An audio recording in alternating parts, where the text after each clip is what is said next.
Sexta-feira para mim é uma maratona, irmãos, correria pura. Tem que ir a Rio de Janeiro, centro da cidade, não é fácil encarar centro da cidade de sexta-feira. E hoje estava péssimo. Graças a Deus que não choveu, né? Encarar centro da cidade Estava péssimo. é só Jesus na causa, mas graças a Deus, Deus nos deu condições de chegar lá e fazermos o que tínhamos que fazer e retornar, mas é sempre as sextas-feiras, não é fácil. Os irmãos assentados como estão, abra a sua Bíblia. Carta do apóstolo São Paulo aos Romanos, capítulo 5. Gentileza. Carta do apóstolo São Paulo à igreja que estava em Roma, no capítulo de número 5. Do versículo 1 ao versículo de número 11. Para a nossa meditação. Glórias a Deus. Todos encontraram? Amém? Amém. Diz assim a palavra do Senhor, Romanos capítulo 5, versículo 1 ao 11. Sendo, pois, justificados pela fé, temos paz com Deus por nosso Senhor Jesus Cristo, pelo qual também temos entrada pela fé a esta graça, na qual estamos firmes e nos gloriamos na esperança da glória de Deus. E não somente isto, mas também nos gloriamos nas tribulações, sabendo que a tribulação produz paciência, e a paciência a experiência, e a experiência a esperança. E a esperança não traz confusão, porquanto o amor de Deus está derramado em nosso coração pelo Espírito Santo que nos foi dado. Porque Cristo, estando nós ainda fracos, morreu ao seu tempo pelos ímpios, porque apenas alguém morrerá por um justo, pois poderá ser pelo bom alguém ouse morrer. Mas Deus prova o seu amor para conosco em Cristo, morreu por nós, sendo nós ainda pecadores. Logo, muito mais agora, sendo justificados pelo seu sangue, seremos salvos por ele da ira. Porque se nós, sendo inimigos, fomos reconciliados com Deus pela morte de seu Filho, muito mais estando já reconciliados, seremos salvos pela sua vida. E não somente isto, mas também nos gloriamos em Deus por nosso Senhor Jesus Cristo, pelo qual agora alcançamos a reconciliação. Amém?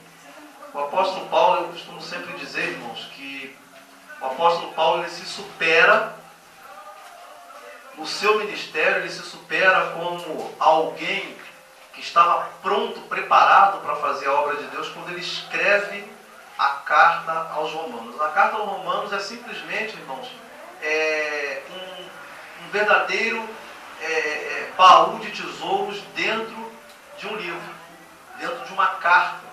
A carta de Paulo aos Romanos simplesmente abre uma lacuna onde o homem natural sem Deus, ele não tem como dizer nem que Deus não exista, ele não tem como dizer que Jesus morreu para nos salvar, ele não tem como dizer que existe uma luz no fim do túnel para aquele que entrega a vida a Jesus.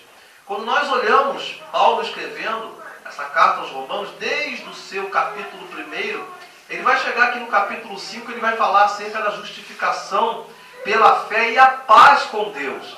E quando nós começamos a observar simplesmente o título do que Paulo escreve, a justificação pela fé e a paz com Deus, nós vamos entender que a justificação pela fé, na grande verdade, vai englobar todo o processo daquilo que diz respeito à nossa salvação. A Bíblia diz que se a gente não tiver fé, nós não agradamos a Deus.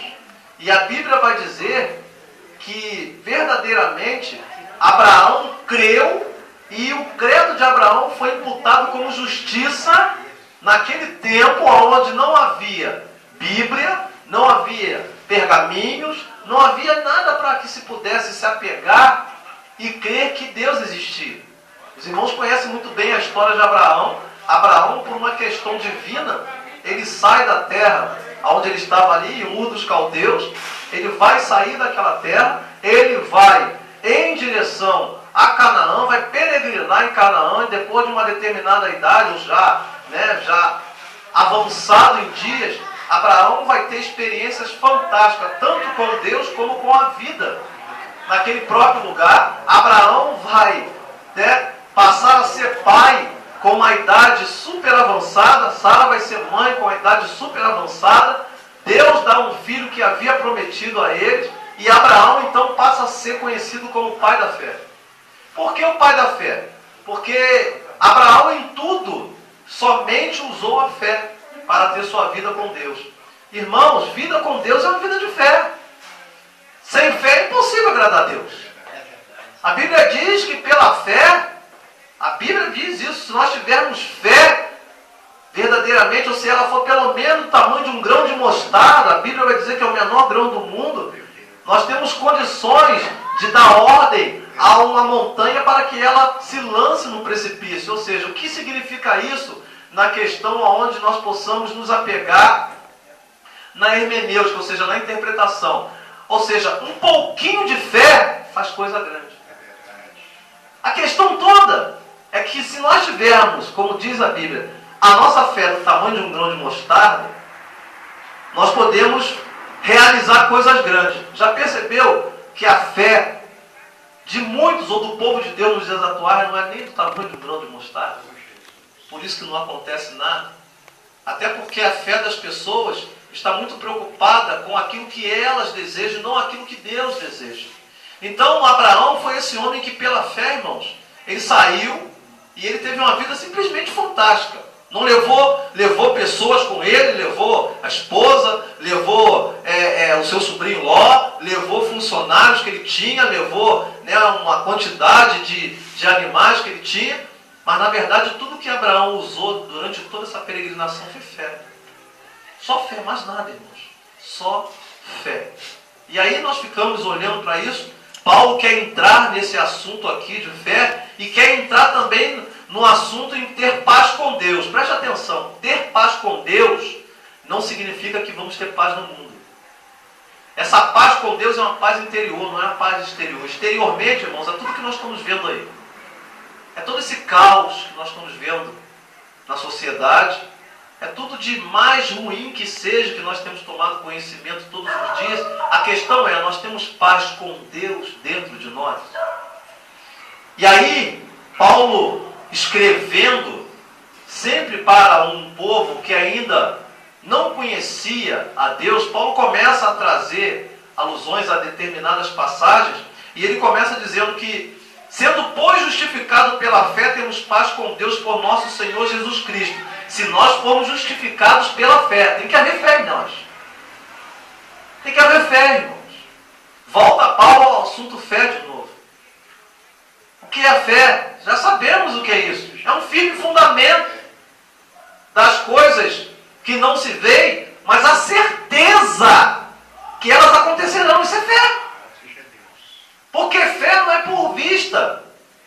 Fé não é por vista. Fé é por um sentimento que existe dentro de nós.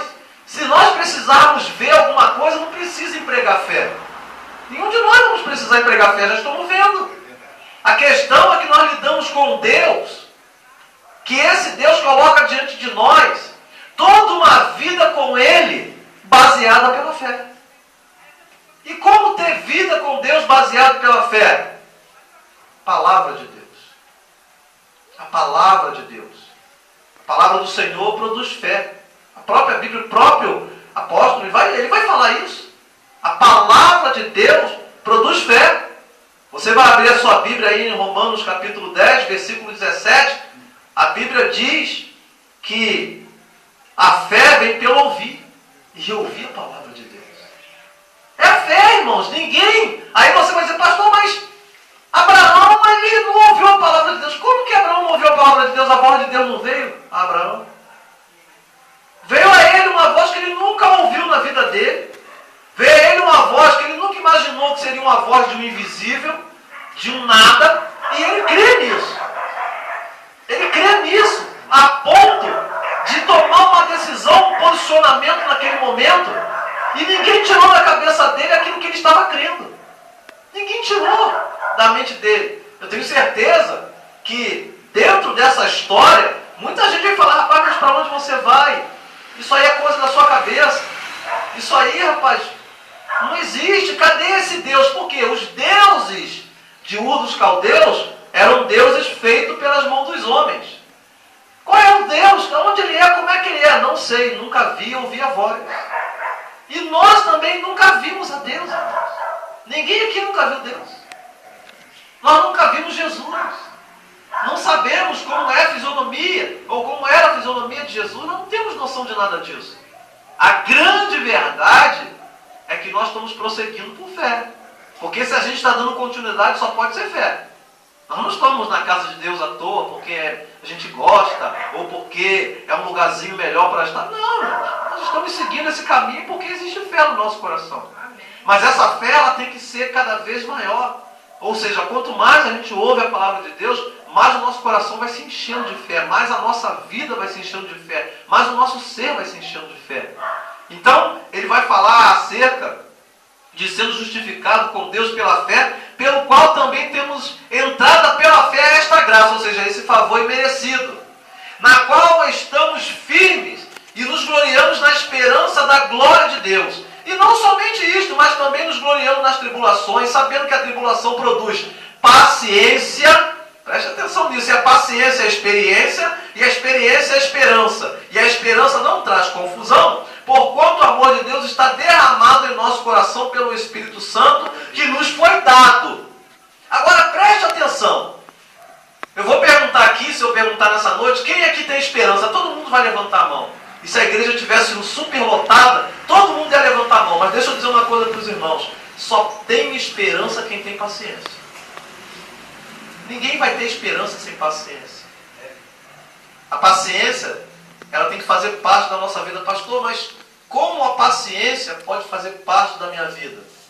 Aí entra a questão de você ter esperança. Eu tenho esperança que algo aconteça. Eu tenho esperança que algumas coisas se realizem. Eu tenho esperança em algo que eu tenho colocado no meu coração.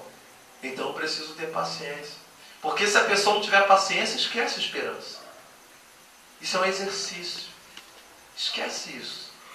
Eu sei que todo mundo vai levantar a mão, mas nem todo mundo dentro da casa de Deus tem paciência. E se não tem paciência, não tem esperança. E se não tem esperança, escute o que eu vou dizer, não tem nada para se agarrar. É como se estivesse no meio do mar, no alto mar bravio, as ondas sacudindo de um lado para o outro, e a pessoa não tivesse nada para se agarrar. Isso é não ter esperança. A esperança, diz a própria palavra de Deus, ela é uma âncora. A esperança ela é uma âncora. Ela é uma âncora que firma um navio no lugar, a âncora ela procura um lugar para atracar, e quando ela atraca, ela segura um navio que é muito maior do que ela. Ou seja, se nós não temos esperança, o que a gente está esperando? Nada. Precisamos aprender essas coisas, precisamos ter isso. E diz aqui, Paulo falando acerca desse passo a passo muito interessante, a primeira coisa que ele coloca é que nós devemos nos gloriar nas tribulações. Mas ninguém se gloria na tribulação. Na tribulação todo mundo fica preocupado. Na tribulação muita gente fica desesperada. Na tribulação tem gente que fica completamente atormentada. E dependendo do problema que trouxe a tribulação, há pessoas que não conseguem nem mais dar continuidade à fé. Mas ele está dizendo, precisamos nos gloriar na tribulação. Mas nos gloriar na tribulação, Paulo. Mas Paulo estava acostumado com isso. Ele mesmo vai dizer, olha, eu sei viver tanto na bonança, como também na escassez. Se tiver, eu dou glórias a Deus. Se não tiver nada, eu dou glórias a Deus também. Isso é uma vida, irmão, de quem crê. Isso é uma vida de quem está seguro em Cristo.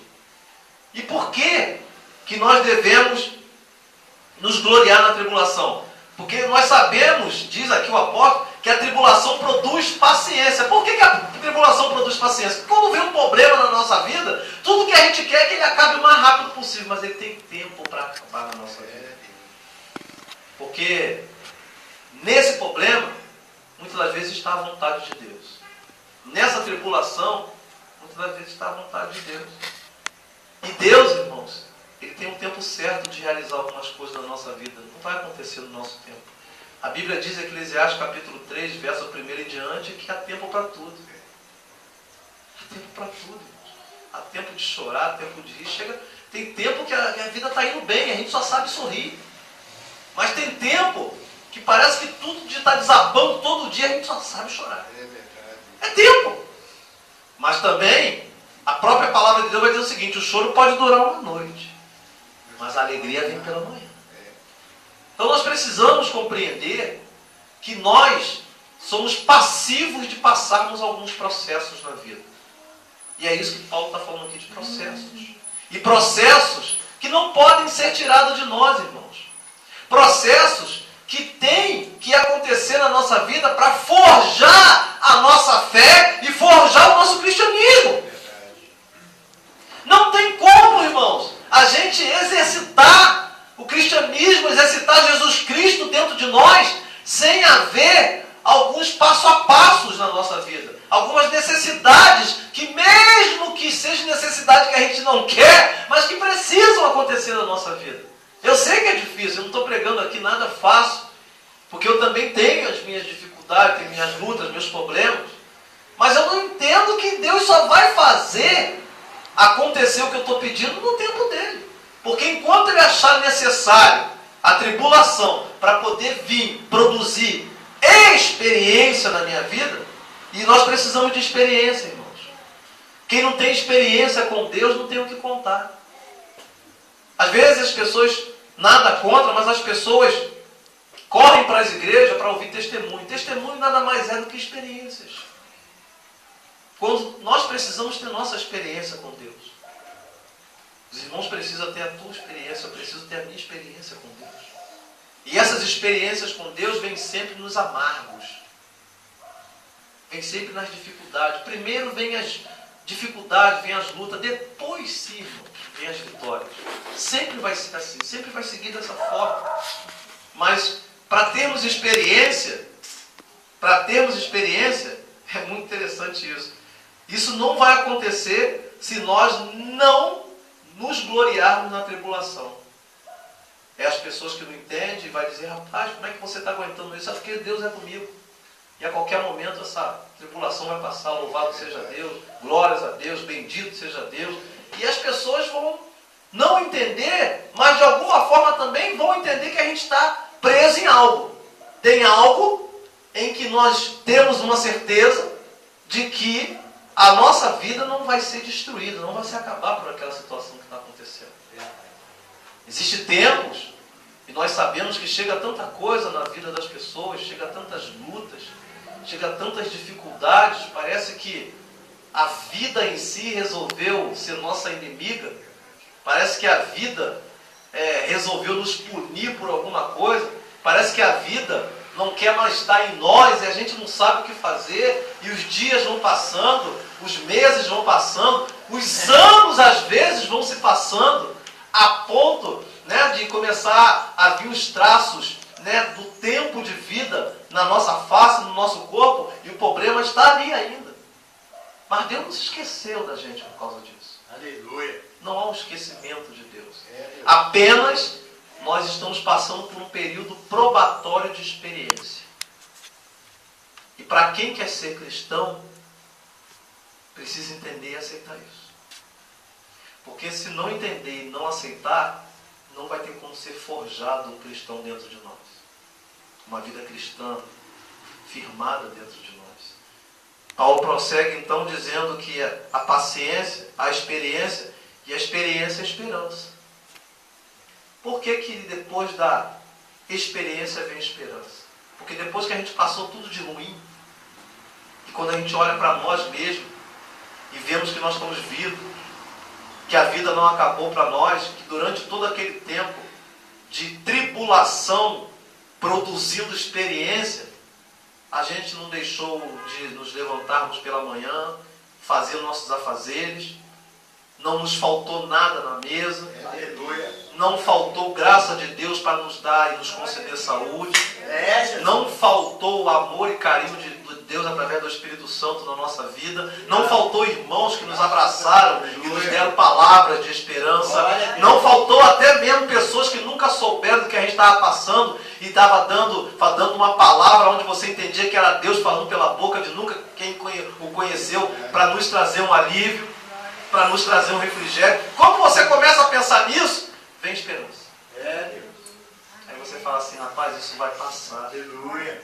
Eu tenho certeza que isso vai passar. A minha vida não acaba aqui. A minha vida, ela tem continuidade. Obrigado, Senhor. Deus tem algo comigo ainda. Deus tem uma promessa para a minha vida. Eu sei que foi temporal, foi raios cortando o céu, ventania, terremoto, foi de tudo. Mas eu estou até aqui nos ajudou o Senhor. Até aqui nos ajudou o Senhor. Então você começa a entender o que é esperança. E a esperança, ela é o termômetro principal que não vai trazer confusão. A gente nunca vai ficar em confusão. Não vai ter confusão com a gente. Não vai ter aquela questão de você, uma hora você acredita, outra hora você não acredita, uma hora você está no ânimo lá em cima, outra hora você está lá embaixo, uma hora você acha, não vai acontecer, outra hora não. Você está cheio de esperança, acabou a confusão, não tem confusão. Não precisa de profeta, não precisa de ir para cultos aonde alguém possa falar alguma coisa, não é preciso se acabar em oração, porque a oração para Deus ouvir não precisa ser longa, e Ele vai dizer que não é pelo muito falar. Nós só precisamos de um coração sincero para falar com Deus. Não adianta falar com Deus 1 hora, 1h30, 2 horas, 3 horas e o coração não ser sincero. A Bíblia diz que Deus está procurando um coração sincero. Davi aprendeu isso. Salmo 51, verso 17. Diz, olha, sacrifícios agradáveis a Deus é um coração quebrantado e um espírito compungido. Irmão, nosso coração tem que ser quebrantado. Não adianta dar glórias a Deus e aleluia com um coração duro. Com um coração que não acredita no que está acontecendo no culto. Um coração que não consegue permitir que a palavra entre dentro do seu ser e chegar até o coração para produzir fé. Não adianta. Perda de tempo. Deus não quer muita coisa de nós, irmãos. Abraão, Deus só queria fé, e Abraão deu fé para Deus suficiente para a história dele ser o que foi. Não é preciso nada mais do que isso. Não precisa não, pastor, não preciso de fazer bastantes consagrações. O que adianta o homem se consagrar, a mulher se consagrar e o coração ser duro? E o coração ser incrédulo muitas das vezes. O que adianta essas coisas? O que adianta um jejum onde o meu coração não crê no principal que é a palavra? Para que esse jejum? Qual é a necessidade dele? Qual é a finalidade dele na minha vida? Eu preciso acreditar em Deus, irmãos.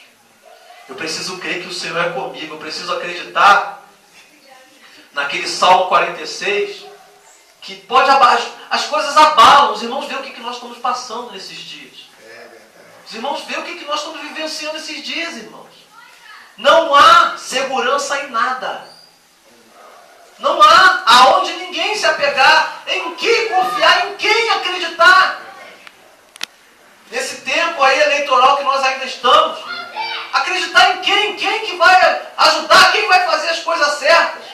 Quem verdadeiramente vai expressar sinceridade? Não sabemos. Está tudo muito, irmãos, tudo muito móvel. Há uma instabilidade em todos os setores da nossa sociedade. Ou seja, os poderes estão instáveis também. Entra ministro, sai ministro. E troca esse, põe aquele. Instabilidade, irmãos. Por isso Jesus vai dizer, no mundo tereis aflições. Mas tende bom ânimo. O nosso ânimo não é com toda essa estabilidade que está aí, irmãos. O nosso ânimo é saber que existe um Deus no controle de tudo aqui embaixo. Tem um Deus controlando isso tudo aí. Parece que está tudo abandonado, parece que está tudo largado, parece que está tudo entregue, mas não está. Aquele que começou uma boa obra em mim e você, vai terminar essa obra. Aleluia. A palavra dele jamais caiu por terra. Ele jamais precisou jurar. Ele não é homem. A Bíblia diz, olha, Deus não é homem para que minta, nem filho do homem para que se arrependa. Deus não é como nós, irmãos. Se Deus prometeu, é problema dele, porque ele vai cumprir. É ele que prometeu. Mas se ele não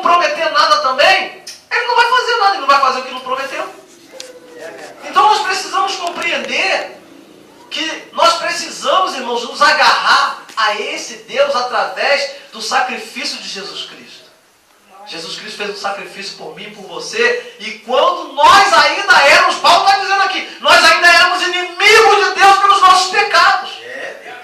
Pecávamos tanto, mas tanto, irmãos, que nós estávamos na condição de inimigos de Deus. A ira de Deus estava sobre nós. Grande Deus. Jesus, então, Ele vai tomar todos os nossos pecados, todos os nossos malfeitos, e vai pregar na cruz junto com Ele. O seu sangue nos purifica de todo pecado. Olha bem, irmãos, o sangue de Jesus nos purifica de todo pecado. Amém, Jesus. Glória a Deus. Nós temos o sangue de Jesus sobre nós. Amém. Ele morreu por mim e por você. Obrigado. Passamos da condição de inimigos de Deus para ser filhos de Deus. Hoje nós somos filhos. Hoje há uma marca de Deus na nossa vida. Enquanto o mundo nos castigou no passado, onde nós éramos amigos do mundo, mas o mundo não é amigo de ninguém. Hoje, irmãos, nós fomos marcados como filhos de Deus. Glória a Jesus. Hoje há um sinal de Deus na nossa vida, na sua vida, na minha vida. Por isso tem uma palavra de esperança que Paulo traz aqui, porque Paulo vai dizer que nós fomos reconciliados com Deus. Houve uma reconciliação. É como se dentro de uma briga, dentro de uma desavença que durou muito tempo, agora vem a reconciliação. Jesus fez isso. Jesus nos reconciliou com Deus. A ira saiu de sobre nossa vida. Glória a Deus. Hoje, o céu para nós, irmãos, está aberto para que as bênçãos do Senhor sejam derramadas sobre nós. E às vezes as pessoas na casa de Deus não conseguem compreender isso. O que foi feito por nós. Um sacrifício que é simplesmente, irmãos, inimaginável no campo daquele que tenta entender. Mas nós não tentamos entender. É a fé que nos faz viver isso. É verdade. É a fé, irmãos, que tem corroborado a minha vida e a sua. Todos os dias nós corremos risco de vida. É verdade. Mas todo dia Deus nos dá escape. Amém, Jesus. Glória a Deus. Todo dia nós somos salvos da boca do leão. Todos os dias é seta É verdade. que voa de dia, peste perniciosa. É tanta coisa que é lançada na nossa vida. É verdade. E Deus coloca um escudo em redor de nós, que nesse escudo, na verdade, são os anjos do Senhor que se acampam ao redor daqueles que o temem e os livra. Os anjos do Senhor estão ao nosso redor. Estão nos guardando, irmãos. Amém, Jesus. A gente não vê perigos que são iminentes, que vêm contra a nossa vida. Deus não deixa nem a gente ver. Amém. Paulo, então, prosseguindo na sua palavra, Paulo vai dizer que nós estávamos em fraqueza quando Jesus fez isso. Que fraqueza é essa? Nós não tínhamos nada para fazer por nós mesmos, não conseguiríamos fazer nada por nós. Nós morreríamos nos nossos pecados. Nós morreríamos nas nossas atitudes. Nós morreríamos na nossa maneira de entender como a vida deve ser vivida. Nós morreríamos com a dureza do nosso coração. Nós morreríamos dentro da teimosia que muitas das vezes insiste em fazer o homem sempre errar e sempre fazer coisas que vêm contra ele no mesmo ponto. Verdade. E eu costumo sempre dizer o seguinte: a gente precisa ser amigo do dia de hoje, e ser amigo do dia de amanhã, e ser amigo do dia de depois da manhã, e ser amigo de todos os dias da nossa vida. Sabe para quê? Para que no outro dia, esse outro dia possa ser amigo também, como o dia anterior foi. Glória a Deus. Graças a E Deus. tem pessoas que só fazem dificultar as suas vidas. Tem gente que só traz dificuldade à própria vida. A maneira de entender as coisas, naquilo que fala, naquilo que pensa, naquilo que pratica. Tem pessoas que só dificultam a própria vida. E muitas das vezes vão dizer que não sabem mais o que fazer, porque estão lutando, mas sempre cometendo erros que a própria pessoa já sabe que se fizer está errado. A gente tem que ser, irmãos, amigo de Deus. Aleluia. Abraão foi amigo de Deus. Abraão, com todos os erros que também ele teve, não foi um homem perfeito, mas ele foi amigo de Deus. Ele honrou a Deus na sua trajetória. Nós precisamos honrar a Deus. Aleluia. Nós precisamos glorificar esse Deus diante das pessoas, diante da sociedade. Nós precisamos exaltar o nome desse Deus que nós servimos e dizer o quanto Ele é maravilhoso na nossa vida, independentemente daquilo que esteja acontecendo, porque nós lemos aqui no início, nós precisamos nos gloriar na tribulação. Aleluia. Temos que nos gloriar, temos que glorificar o nome do Senhor no meio dessas dificuldades. Paulo, prosseguindo, ele vai dizer no verso 7, porque apenas alguém morrerá por um justo, pois poderá ser que pelo bom alguém ouse morrer. Mas Deus prova seu amor para conosco, em que Cristo morreu por nós, sendo nós ainda pecadores, sem merecer nada. É isso que Paulo está dizendo. Sem futuro nenhum, sem expectativa nenhuma. Jesus vem, compra os nossos pecados, toma sobre ele, porque o preço que foi pago é preço de sangue. Não é ouro, não é prata, não é nada que possa verdadeiramente amanhã ou depois ser barganhado, não é o sangue de Jesus. O sangue dele lavou os nossos pecados. Aleluia. O sangue dele baniu os nossos pecados. O sangue dele nos fez criaturas novas. Paulo prossegue, dizendo logo muito mais agora, sendo justificado pelo seu sangue, seremos por ele salvos da ira. Porque se nós, sendo inimigos, fomos reconciliados com Deus pela morte de seu Filho, muito mais, estando já reconciliados, seremos salvos pela sua vida. E não somente isso, mas também nos gloriamos em Deus por nosso Senhor Jesus Cristo, pelo qual alcançamos a reconciliação. Ele fez tudo. Glória a Deus. Ele fez tudo, gente. Aleluia, Jesus. E nós precisamos parar, porque nós estamos no mundo, mas não fazemos parte desse mundo. Mas precisamos estar nesse mundo para salvar alguns do fogo. Há que muitos, irmãos, não pereçam. E nós estamos aqui.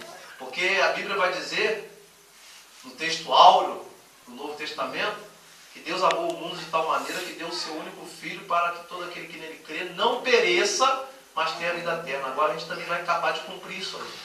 Como, pastor? Falando do amor de Deus para as pessoas. As pessoas estão, irmãos, andando completamente desorientadas. Nós temos visto como as pessoas estão, nós temos visto as pessoas, hoje, a sociedade, as pessoas já não sabem mais o que quer, já não sabem mais o que fazer. Nós temos hoje uma sociedade, irmãos, fragmentada, uma sociedade machucada. Muitas pessoas dessa sociedade, as dores deles só vão terminar quando a geração toda passar. É aquelas famílias em que filhos que estavam fazendo faculdades, filhos que havia projetos na vida deles de alcançarem uma grandeza na área profissional, foi atingido por essas balas perdidas. Se não morreu, estão paraplégicos. E essas famílias estão completamente marcadas por causa disso. Essas famílias, muitas delas vão sofrer até a geração passar. Porque você olhar um filho, nós temos filhos, numa situação que a gente muitas das vezes vê aí no jornal, na TV, uma bala perdida alcançou a espinha, colocou numa cadeira de roda. Não é fácil não, irmão. Então a sociedade está doída. A sociedade está perdendo, né, muito dos seus, irmãos, de forma idiota. São roubos, as pessoas morrendo por causa de um celular, as pessoas morrendo por causa de uma quantia irrisória de dinheiro, perdendo a vida por causa dessas coisas. As pessoas hoje já não conseguem caminhar sem que estejam olhando de um lado para o outro, não conseguem mais olhar para frente, porque olha mais para trás do que olha para frente. As pessoas não têm sossego e não têm paz para ir e vir dos seus afazeres. Hoje, as pessoas, elas jamais aceitam ficar por um período de um horário que começa a avançar. Hoje nós temos visto aí, irmãos, que 10 horas da noite acabou, não existe mais ninguém em rua. Independente se é inverno, se é verão, se é primavera, se é outono, ninguém. Por quê? Porque a sociedade virou refém. Essa sociedade, irmãos, precisa de um Deus vivo. Assim como nós precisávamos e temos hoje, essa sociedade precisa. Essa sociedade precisa crer que existe um Deus que, ainda que o problema deles seja um problema insolucionável humanamente falando, mas que existe um Deus que quer abençoar eles. É Deus. Através de mim e você falando para essas pessoas. Só que nós precisamos, irmãos, primeiro ser preparados. Paulo está falando de preparo aqui. Primeiro, nós precisamos ser justificados. Segundo, precisamos ter paz com Deus. Nós temos visto pessoas na casa de Deus que estão sem paz com Deus. A Bíblia diz que Ele é o príncipe da paz. Glória a Deus. A Bíblia diz isso, Ele é o príncipe da paz. Paz com Deus, irmãos. Do lado de fora, tudo pegando fogo, tudo explodindo, correria para cima e para baixo, tiros, barulho, choro, mas dentro de nós paz, porque o Espírito Santo está em nós. E a gente fala muito de Espírito Santo. Geralmente o pentecostal acha que o Espírito Santo é só na questão dos dons. O Espírito Santo é consolador. Sabe o que é consolo? É trazer refrigério. E refrigério é nos fazer tirar aquela ânsia que está dentro de nós, aquele nervosismo que está dentro de nós. E começamos a entender que o Espírito Santo está trabalhando dentro da nossa vida. Que o Espírito Santo está fazendo a obra que só Ele pode fazer. Precisamos de paz com Deus, irmãos. Precisamos entregar completamente a nossa vida a esse Deus. Por isso Paulo, ele, fechando esses 11 versículos, ele diz que nós alcançamos reconciliação através de Cristo Jesus. Cristo é muito mais do que uma bênção. Cristo é muito mais do que atender a uma coisa, algo que a gente está pedindo. Cristo, irmãos, é a parte que completa o ser humano. Cristo é tudo. Cristo engloba tudo dentro de nós. Quem está em Cristo, nova criatura é. As coisas velhas já se passaram e tudo se fez novo. Isso é para quem está em Cristo, irmãos. Quem está em Cristo, o que significa tudo se fazer novo? Você não tem mais tempo de olhar para trás, você só consegue olhar para frente. Só olhar para frente, é para frente que vem mais coisa nova, mais coisa nova, mais coisa. As coisas novas não estão mais atrás, é passado, acabou, é para frente. Murmuração, você sabe que murmuração leva a mente das pessoas para o passado. É por isso também, irmãos, que Deus não tolera a murmuração. Porque a murmuração sempre levará a mente daquele ou daquela que está murmurando para o passado. E nós precisamos olhar para frente. Cristo está na frente, caminhando em frente, caminhando em Cristo, irmãos. Louvado seja o nome do Senhor. Caminhando com aquele que tem um futuro para nós, já reservado, já preparado. Caminhando com aquele que cada vez mais vai fortalecendo a nossa alma. Nossa alma vai sendo fortalecida cada vez mais. Por isso, irmãos, eu quero fechar as minhas palavras dizendo: precisamos cada vez mais, irmãos, exercitar a nossa fé. E precisamos ter paz com Deus. Para isso, precisamos nos gloriar na tribulação. Nos gloriando na tribulação, vai vir a experiência. A experiência vai trazer a esperança. E a esperança não traz confusão. Não traz confusão. E o nome do Senhor sempre será glorificado na nossa vida. Amém, queridos? Deus abençoe os irmãos nessa noite em nome de Jesus. Glória a Deus.